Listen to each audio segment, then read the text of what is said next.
Assalamualaikum warahmatullahi wabarakatuh dan salam Green. Sobat Green, senang sekali saya Wina Ekawati dapat kembali bertemu dengan Anda pada Bincang Bintang. Dan pada Bincang Bintang kali ini kita akan bertemu dengan seorang tokoh inspiratif. Beliau adalah guru besar dari Fakultas Pertanian Institut Pertanian Bogor. Sobat Green penasaran? Mari ikuti saya.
Selamat pagi, Prof. Selamat pagi, Mbak Wina. Nah, Sobat Green, inilah dia tokoh inspiratif kita yang akan berbincang bersama kita, berbagi tentang pengetahuan dan juga pengalamannya di bidang pekarangan, Profesor Hadi Susilo Arifin. Nah, namun sebelum kita beranjak berbincang-bincang bersama Profesor Hadi, ada baiknya Sobat Green menyimak cuplikan berikut ini. Profesor Hadi Susilo Arifin dilahirkan di Cirebon pada tanggal 6 November 1959. Profesor Hadi adalah dosen Departemen Arsitektur Lanskap Fakultas Pertanian Institut Pertanian Bogor sejak tahun 1985. Selain mengajar di IPB, beliau juga merupakan visiting professor di universitas luar negeri seperti di Awaji Landscape Planning and Horticulture Academy atau ALPA, IDEC Hiroshima University Japan, dan Michigan State University USA. Pada tahun 2005, beliau diangkat sebagai guru besar tetap di Fakultas Pertanian Institut Pertanian Bogor. Kompetensinya di ekologi dan manajemen lanskap dan gelar doktor yang diperolehnya dari The Graduate School of Technology and Science Okayama University Jepang tahun 1998 membuatnya dikenal sebagai profesornya pekarangan. Sejak 2010 hingga sekarang, Profesor Hadi aktif sebagai narasumber di program Percepatan Penganekaragaman Konsumsi Pangan atau P2KP Badan Ketahanan Pangan Kementerian Pertanian yang menangani pemberdayaan pekarangan pada level Dasawisma untuk 400 kota atau kabupaten di Indonesia. Dan sejak awal 2013 menjadi narasumber pada Kebun Bergizi di Posdaya Yayasan Damandiri. Dalam orasi ilmiah Guru Besar IPB pada bulan Desember 2013, Profesor Hadi berbicara mengenai pekarangan kampung untuk konservasi agrobiodiversitas dalam mendukung penganekaragaman dan ketahanan pangan di Indonesia. Kajian pekarangan yang telah dilakukan sejak awal 1990-an didorong oleh satu keinginan, mencari bentuk dan struktur taman rumah Indonesia.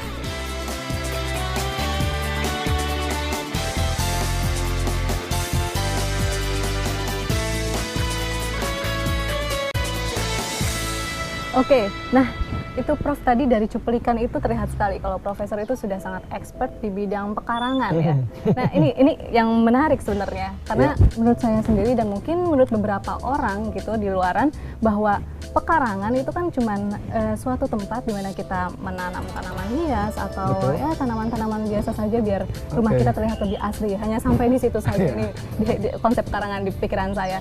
Nah kalau konsep pekarangan gitu di pikiran dari Profesor Hadi sendiri itu seperti apa sih? Ya, jadi Mbak Wina, kalau kita berbicara pekarangan, sebenarnya hampir semua orang sudah tahu ya, karena definisi dari pekarangan itu sendiri kan sebidang lahan yang ada di sekitar rumah. Jadi kalau bukan rumah, kita tidak akan menyebutnya dengan pekarangan. Jadi yang jelas dia ada di sekitar rumah, baik di perdesaan maupun di perkotaan. Nah, dalam istilah lain memang bisa saja orang menyebutnya taman rumah. Dalam bahasa Inggris juga kita menyebutnya home garden. Tapi bahwa ketika kita berbicara pekarangan, dia merupakan suatu media yang bisa ditanami dengan aneka ragam jenis tanaman dan juga bisa untuk beternak. kalau dia memiliki sumber daya air yang bagus, bahkan kita bisa memiliki kolam. Oke. Nah, dengan demikian bahwa pekarangan ini adalah suatu sumber daya pertanian. Oke. Ya, jadi nggak hanya tanaman saja ya, kita kan pasti betul, punya tanaman betul saja. sekali. Jadi orang barangkali berpikirnya hanya tanaman, bahkan kalau di kota ya tanaman hias untuk keindahan, dan banyak orang berpikir ketika berbicara pekarangan yang bisa menghasilkan, itu kan di perdesaan. Padahal dalam pengertian apapun menghasilkan, termasuk tanaman hias, ya. Jadi pekarangan ini bisa menghasilkan dari aneka macam produksinya. Tadi saya sebutkan bisa dari tanaman, bisa dari ternak, bisa dari ikan. Aneka ragam banyak. Betul. Sehingga di dalam pekarangan itu kita konsep saya mengutamakan bagaimana keanekaragaman pertanian, atau kita sebut dengan agrobiodiversity. Oke, sip. Nah, kalau di situ kan emang aneka ragam sekali. Saya lihat dari pekarangannya Bapak memang sangat beraneka ragam. Ada macam-macam ya, ada dari angsa sampai kolam juga. Jadi dan kita lihat ada kupu-kupu, ada capung merah. Betul gitu sekali, ya. sangat beraneka ragam sekali spesies yang ada di sini. Namun mungkin Bapak juga bisa menjelaskan atau menceritakan sedikit awal mulanya nih bisa sampai tertarik ini loh bidang ini yang saya minati begitu, pekarangan. Kenapa? Iya, tentu saja setelah saya usai kuliah dan saya mendapat kesempatan untuk menjadi dosen, gitu ya. Dosen waktu itu memang agronomi. Nah, di dalam departemen agronomi itu ada satu program studi yang disebut dengan arsitektur pertamanan pada waktu tahun 85. Jadi saya lulus 83. Kemudian kami bersama-sama dengan senior kami, Insinyur Zain Rahman, dan kami membentuk program studi arsitektur pertamanan pada tahun 85. Nah, ketika itu dalam benak saya bagaimana bisa mendeskripsikan taman Indonesia. Karena kalau kita lihat dari literatur itu kan ada taman Jepang, ada taman Eropa, ya, ada taman Islam yang rata-rata dari Timur Tengah dan sebagainya. Tapi untuk taman Indonesia kita masih mencari bentuk. Dan dalam pikiran saya ketika saya pertama kali menjadi dosen, saya punya obsesi untuk mendeskripsikan taman Indonesia adalah dari strukturnya, ya, struktur tamannya. Dan yang paling akrab dengan kita adalah pekarangan. Karena pekarangan ada dimanapun, meskipun nanti di dalam cirinya tentu ada pekarangan Sunda, ada pekarangan Jawa, ada pekarangan Bali, ya. Dan itu tidak dibedakan dari desain, tapi dibedakan dari struktur. Jadi misalnya kalau di Sunda, karena Jawa Barat itu memiliki curah hujan yang tinggi, biasanya dicirikan kalau di perdesaan itu selalu ada kolam ikan, ya. Kemudian kalau di Bali dengan konsep filosofi Trihita Karana, ada Parahyangan, ada Pawongan, ada Palemahan. Mereka juga membagi tata ruang di dalam pekarangan. Jadi di mana Parahyangan biasanya tempat suci, tempat letaknya pura, sehingga di sekitarnya akan ada tanaman hias. Tapi ketika di Pawongan atau di Palemahan, maka di situ ada peruntukan untuk kebutuhan manusia. Jadi ada untuk pangan, lalu di Palemahan ada umbi-umbian dan sebagainya. Oke, ini kalau misalnya bicara tentang konsep pekarangan Indonesia bakalan bisa berhari-hari kayaknya Pak. Betul, ya? karena beragam macamnya juga sangat banyak. Indonesia sendiri itu beragam sekali. Betul. Nah, tapi ini kan masalah tentang bidang pekarangan ini tentunya pasti sebagai seorang yang mendalaminya nggak selalu lancar lah. Mungkin ada kendalanya nggak sih Pak mungkin ketika mendalami bidang ini? Saya dapat kesempatan melanjutkan S3 di Jepang pada tahun 94 ya. Dan saya mulai terinspirasi untuk mendalami pekarangan ketika profesor saya di Jepang, pembimbing utama saya, Profesor Kyozo Chiba, beliau menanyakan, ngapain kamu jauh-jauh datang ke Jepang kalau harus belajar taman Jepang misalnya? Lalu buat apa?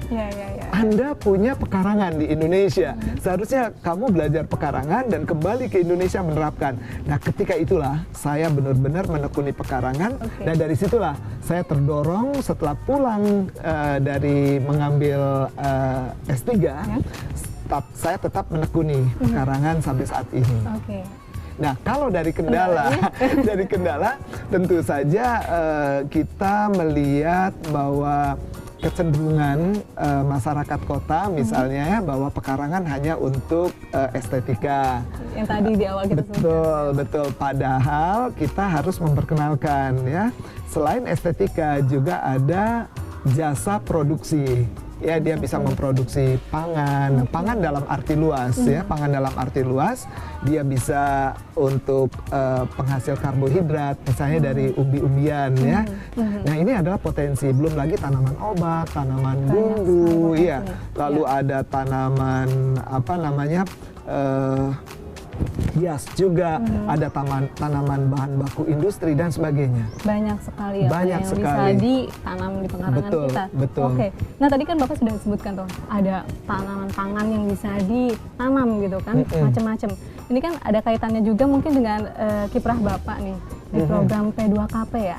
Iya. Oke, program percepatan penganekaragaman konsumsi pangan. Dan ini intinya bagaimana pekarangan bisa mendukung ketahanan pangan keluarga. Itu dia, kan inovatif sekali ya, nggak kepikiran gitu. Pekarangan bisa mendukung ketahanan pangan keluarga. Iya. Itu awal konsepnya sendiri itu dari mana sih Pak? Iya, jadi sebenarnya dari disertasi saya ketika saya menyusun disertasi S3, saya menemukan suatu formula yang kita sebut dengan the critical minimum size of pekarangan. Jadi ukuran terkecil bagi sebuah pekarangan tentu dengan indikatornya adalah ekologis. Saya menggunakan keragaman horizontal di mana saya mendeskripsikan bahwa di pekarangan harus ada 8 kelompok tanaman, ya, penghasil pati, ya, buah-buahan, kemudian tanaman obat, tanaman bumbu, kemudian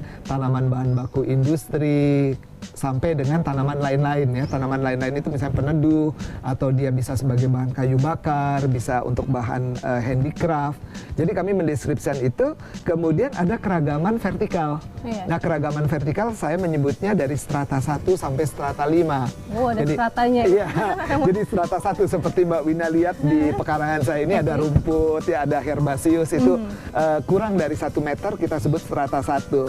Lalu ada tanaman lain misalnya semak gitu ya, dari 1 meter sampai 2 meter kita sebut dengan strata 2. Lalu ada perdu kecil dari 2 meter sampai 5 meter kita sebut dengan strata 3. Lalu 5 meter sampai 10 meter itu bisa kita sebut dengan perdu besar atau pohon kecil. Itu strata 4, kemudian lebih dari 10 meter kita sebut dengan pohon tinggi, itu adalah strata 5. Nah, di sini bisa kita lihat, kita bisa lihat ya, jadi sampai kelapa, pete, ini kita sebut strata 5, karena lebih dari 10 meter. Nah, dengan asumsi kombinasi antara keragaman horizontal, yang saya mengelompokkan 8 jenis tanaman, kemudian dengan keragaman vertikal, strata 1, 2, 3, 4, 5, maka the critical minimum size of pekarangan, yang itu merupakan novelty dari disertasi saya, adalah 100 meter persegi. Oke. Pekarangan sering diabaikan oleh orang-orang sebagai unit lahan pertanian. Kita berpikir lahan pertanian itu sawah ya, perkebunan, atau sampai tegalan kebun. Hektar-hektar. Betul. Padahal kami berpikir dengan 100 meter persegi bisa mengkombinasikan dua keragaman tadi, horizontal dan vertikal, maka kita bisa menghasilkan pangan. Tidak hanya sumber karbohidrat, tapi tadi obat-obatan, bumbu ya, dan sebagainya. Sehingga dari unit terkecil yang ada di sekitar rumah, saya pikir kalau kita revitalize, kita berdayakan kembali, maka pekarangan sekecil apapun paling tidak akan memberi kontribusi pangan pada pemiliknya, pada keluarganya. Paling tidak menambah suplemen ya, kebutuhan pangan.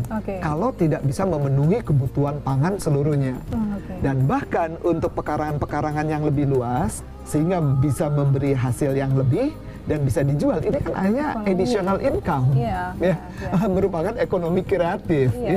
Ketika pekarangan itu menghasilkan produksi pada unit keluarga, jadi misalnya begini Mbak Wina, ketika satu keluarga itu tahan pangan, artinya RT itu kan terdiri dari keluarga-keluarga. Banyak. Insya Allah satu RT akan tahan. Aja. Ketika tiap RT itu memiliki ketahanan pangan, maka satu kelurahan, satu desa harusnya akan tahan. Efek domino pada Betul, akhirnya negara. betul. bisa Dari tahan. desa ke kecamatan, setiap kecamatan ke kabupaten, setiap kabupaten ke provinsi, Ya. setiap provinsi tahan. Artinya satu negara Indonesia ini harusnya bisa tahan. Nah, kalau saya berpikir mulai dari yang paling kecil pada level keluarga. Jadi ketika satu unit pekarangan itu memiliki ketahanan pangan, dia tidak bisa berdiri sendiri. Harus dalam suatu unit kawasan. Kalau di dalam orasi saya kan dalam satu kampung untuk ketahanan pangan. Artinya bahwa unit keluarga tidak bisa berdiri sendiri manakala dia punya kelebihan produksi. Nah, kalau dalam satu pekarangan kelebihan produksi mungkin seikat, 2 ikat, 3 ikat rambutan jualnya juga susah. Iya. Ya, 3, 4, 5 butir telur per hari juga jualnya susah. Tapi ketika satu kampung panen bersama-sama, di situ ada koperasinya, menjualnya akan lebih mudah. Oke. Dan bisa dijual ke supermarket dan sebagainya. Iya. Problemnya itu manakala para rumah tangga ya smallholder ini untuk berkelanjutan. Jadi biasanya mereka kehabisan bibit.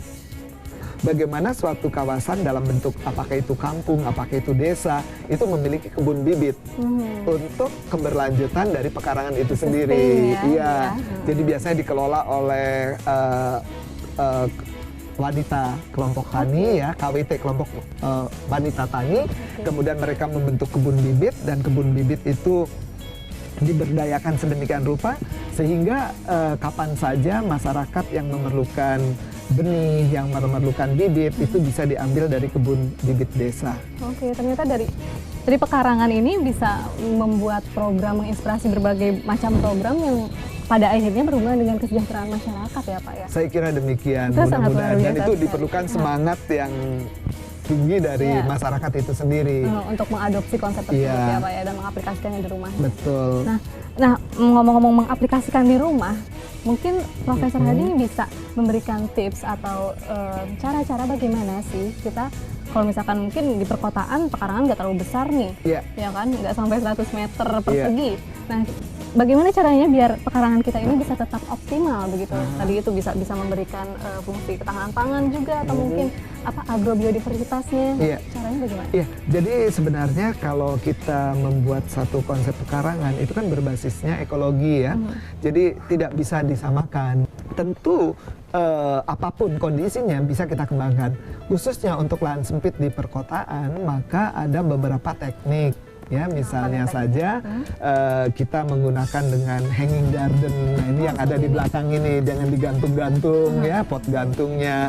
Kemudian kita sebut juga secara general adalah vertical garden atau barangkali kalau di IPB mahasiswa mengenal dengan vertikultur ya, membuat suatu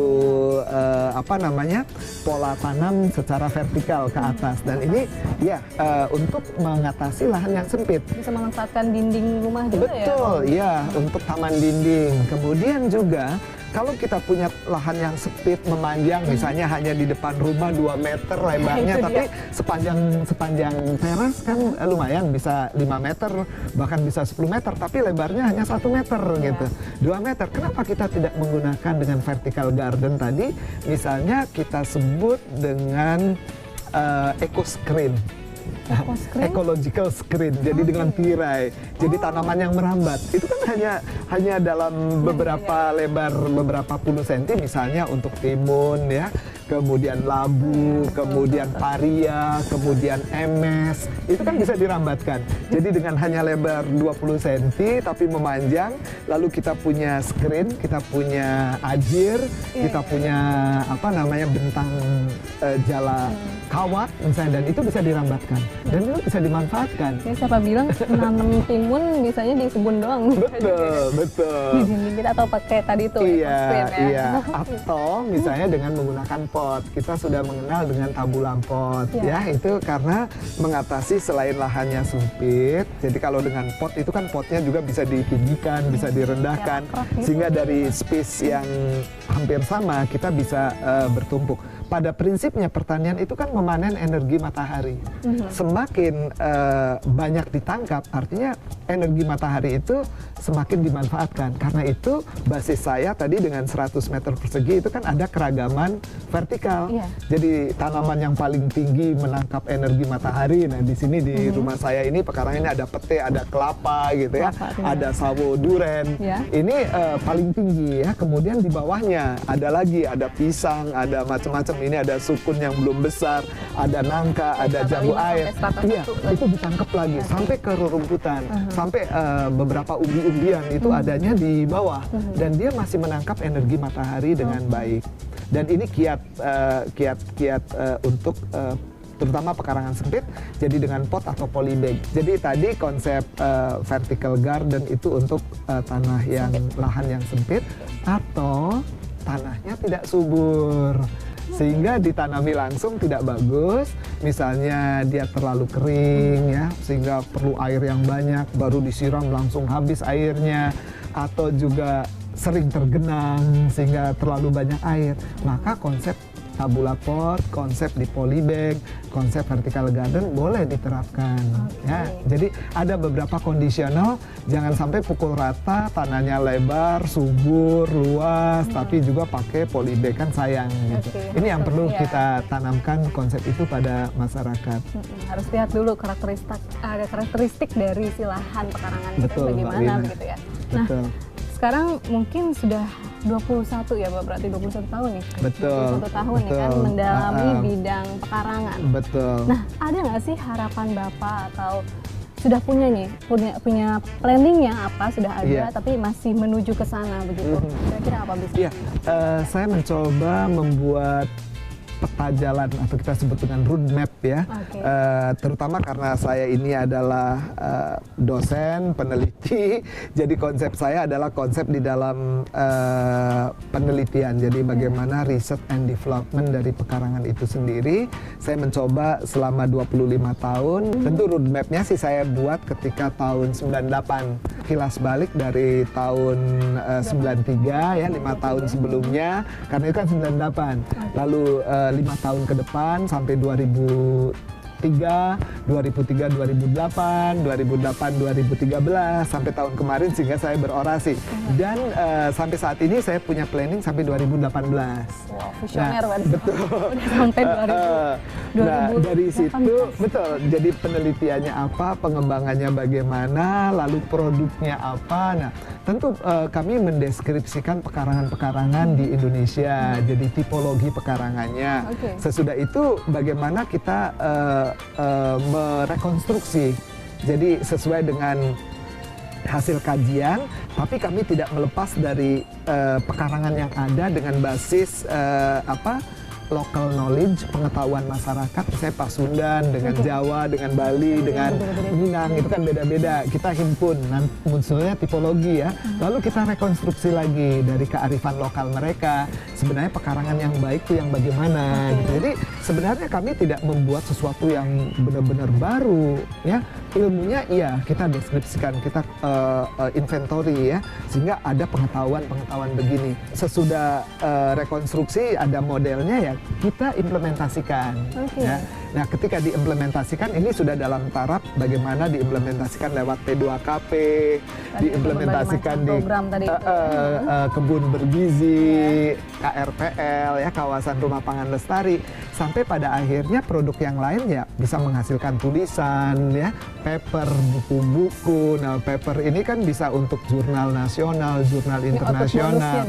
Iya, betul. Itu output, lalu penggunanya. Jadi bisa digunakan oleh Kementerian Pertanian, bisa digunakan oleh Rural Development Institute, bisa digunakan oleh tadi Posdaya dengan Yayasan Mandirinya ya, dan juga bisa dipakai untuk KKP. Jadi sekarang misalnya di Fakultas Pertanian program KKP-nya itu berbasis untuk pengembangan sawah dan pekarangan.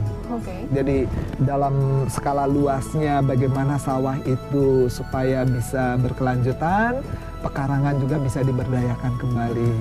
Nah, ini target-target ya, artinya bahwa pekarangan ini bisa menjadi suatu program nasional.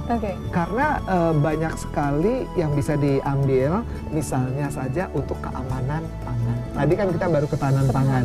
Dengan keamanan pangan kita menanam, kita bisa mengatur pupuk apa yang harus kita pakai gitu ya. Jadi lebih terjamin ya. Betul, kalau kita tidak mau menggunakan bahan-bahan kimia misalnya ya, pestisidanya alami, atau kalau bisa dengan mekanik saja kita petes gitu kalau dia berbahaya gitu kan. Dan kita menjamin produknya itu aman dimakan, termasuk ternak, juga ikan. Oke, itu berarti jawaban untuk orang-orang yang suka ragu nih ya untuk membeli di pasar atau apa. Kan sekarang banyak isu-isu kalau pakai inilah formalin lah, kan katanya buah pun dikasih formalin, itu kan luar biasa. Jadi ya untuk pengawet dan sebagainya. Jadi justru di dalam pekarangan ini si pemiliknya akan bisa mengkontrol dan bisa menghasilkan produk yang terbaik bagi keluarganya. Ya, jadi apakah itu cabai, apakah itu tomat, dengan barangkali berkembangnya pertanian organik gitu ya, itu bisa dipraktekkan karena skalanya juga bukan skala besar gitu ya, termasuk ayam. Jadi kami punya ayam, pakannya ya pakan alami, bahkan dikencar, kata orang Sunda itu dibiarkan gitu ya, tidak di kandang, dia mencari makan sendiri, dan itu rasa telurnya lebih lezat gitu ya, daripada ayam-ayam yang diberi pakan misalnya pelet dan sebagainya ya. Begitu juga ikan. Jadi kita bisa mengontrolnya untuk keamanan pangan bagi keluarga itu sendiri. Itu ya harapan Bapak. Jadi kayaknya nanti ada konsep selanjutnya adalah keamanan pangan. Betul. Ya ini sebenarnya udah diterapkan berbarengan ya. Dan kami bekerja sama penelitian dalam waktu 5 tahun ya. Jadi 2013 insya Allah sampai 2018 kita pertukaran ya, pertukaran ilmu, pertukaran pengalaman antara Satoyama, Sato Umi di Jepang, pekarangan di Indonesia, dan Kihamba dan Shamba di Tanzania, dan kami termasuk ke Zanzibar. Proyeknya sangat luar biasa sekali ya Pak. Nah, semoga nih proyek Bapak ini sampai 2018 nanti, dan mungkin selanjutnya, mungkin nanti ada proyek selanjutnya lagi. Amin. Bisa lancar ya Pak, dan bisa memberikan manfaat juga, nggak cuma untuk Indonesia, tapi juga untuk dunia mungkin ya, bisa saya berharap melanglang buana lebih jauh lagi. Amin. Begitu. Amin. Nah Bapak, saya sendiri sebenarnya masih banyak sekali pertanyaan di kepala saya. Namun ternyata waktu juga nih yang harus memisahkan kita. Dan sekali lagi terima kasih sudah mau menerima saya di rumah Bapak ini, dan nanti mungkin kalau misalnya saya pengen kesini lagi, boleh lah ya. Kapan saja silakan Mbak Wina, welcome. Karena sangat asli sekali, sangat terima kasih sekali begitu. Oke lah, Sobat Green, terima kasih ya, dan semoga tadi bincang-bincang saya dengan Profesor Hadi ini bisa memberikan manfaat untuk Anda. Dan bagi Anda yang memiliki pekarangan di rumah, nah dari sekarang coba manfaatkanlah itu pekarangan ya. Walaupun sempit, tadi ada berbagai banyak teknik yang bisa Anda lakukan. Nah, jadi saya Wina Ekawati dan seluruh kru pamit undur diri. Sampai jumpa. Assalamualaikum warahmatullahi wabarakatuh dan salam Green.